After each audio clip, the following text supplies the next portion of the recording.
बनवणार? आज मी कच्च्या कैरी आणि शेंगदाण्याची चटणी बनवते. तुला आपण दाखवा ना रेसिपी. चल दाखवते तुला मी. नाहीये. कांदा, लसूण आणि कैरीच्या फोड्या. मी कैरी धुवून स्वच्छ सोलून फोडं करून घेतली आहे. थोडस चिमूटभर साखर आहे, मीठ आहे आणि 3 चमचे नुसती मिरची पावडर आहे आणि शेंगदाणे आहे. त्याची मी आता चटणी बनवून घेणार आहे. आता बघ, मी सगळं साहित्य मिक्सरच्या भांड्यामध्ये टाकून घे. आधी शेंगदाणे टाकले,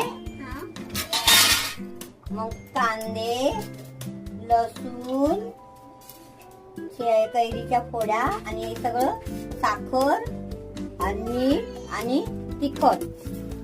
साखर मी माझ्या आवडीप्रमाणे टाकले, म्हणजे जरा आंबट आणि तिखटला बॅलन्स करतं म्हणून. तुम्हाला आवडत असेल तर टाका, नाहीतर नका टाकू. काय हे नाही, ऑप्शन टाकण्यासारखं नाही.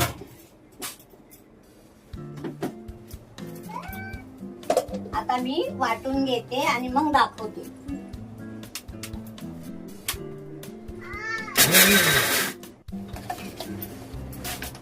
पाणी अजिबात टाकायचं नाही.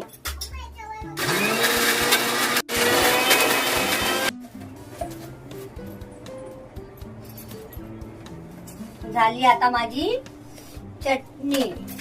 हे बघ, मस्तपैकी आता मी वाटीत काढून घेणार आहे. आणि आता मी चटणी सगळं वाटीत काढून घेतला आहे. आता तुला मी खिचडी खाताना वाढणार तेव्हा तू मला सांग कशी झाली आहे, समजलं? धर. आता हे पाणी घे आणि चटणी वाढले मला खाऊन सांग कशी झाली आहे, समजलं?